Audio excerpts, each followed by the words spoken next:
Hey everybody, it's Nadine Smiley with the Relationship Couch, and I want to give you a disclaimer now. If you hear some kids, I'm a mama, so you may hear some kids in the background. I'm recording this. It's the weekend.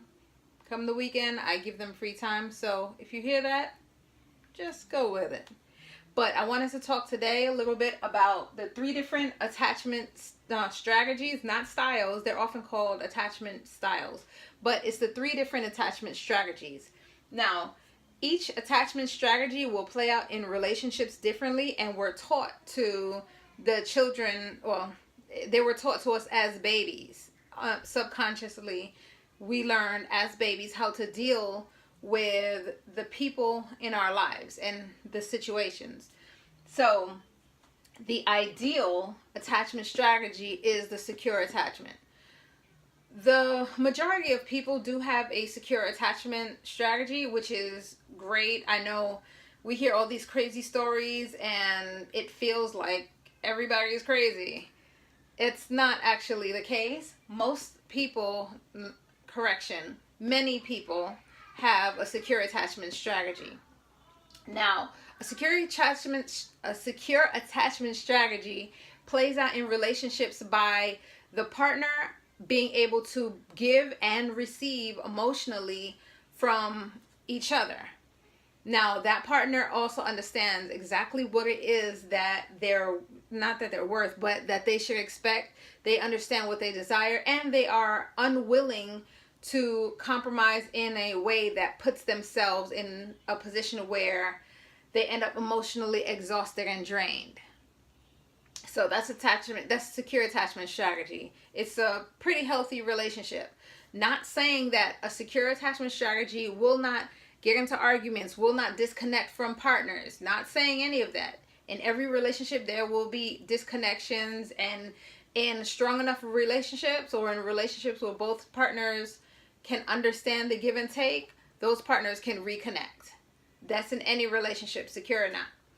Now, the next attachment strategy is an anxious attachment. Now, anxious attachment strategy, those adults are pretty much, they need the consistent reassurance. Okay, you were with me today, but will you be with me tomorrow? Okay, you love me. You say you love me today, but tomorrow, are you going to think different? Tomorrow, will you leave? That kind of thing. They need that affirmation consistently. And for some people, they are unable to give these anxious partners what they need. Both anxious and avoidant partners, their nervous system is in a constant state of hyperarousal, although you may not necessarily look at it and see it's in a constant state of hyperarousal. So they need this constant feedback. They need to be able to reach for their partner and they be there. Otherwise, they'll feel like, okay, we lost connection, and that'll cause them to, in essence, kind of panic. So that's the anxious attachment strategy. So if you have a partner with an anxious attachment strategy, or if you're the one with an anxious attachment strategy, you need that constant reassurance. One of the ways that you can do that is pretty much communicate with your partner. This is what I need. I know, and it's not a matter of, oh, you're being needy or anything, you're being clingy or anything like that. It may be a matter of, hey, look, I'm feeling a little shaky right now. Can you reassure me? It may be something as simple as that, but conversation, dialogue, all of that is needed. And now the last one, the avoidant attachment strategy. The avoidant attachment strategy is when they feel offended, when they feel hurt, they have a tendency to withdraw and pull away. So, you hear my baby fussing, right? Okay, I'm going to wrap this up because he's with his siblings.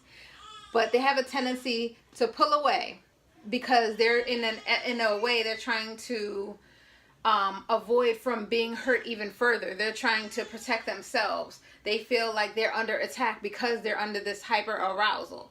So many of my past partners would say that this is where I was in avoidant for a long time, until I learned, oh, this is what it is. Okay, how do I reaffirm me versus me looking to them? So it wasn't until I learned that the things changed for me. So with the avoidant personality, when they pull away, their desire is for their partner to reach back. Their partner needs to reach for them in order for them to feel like, okay, they truly do love and want me.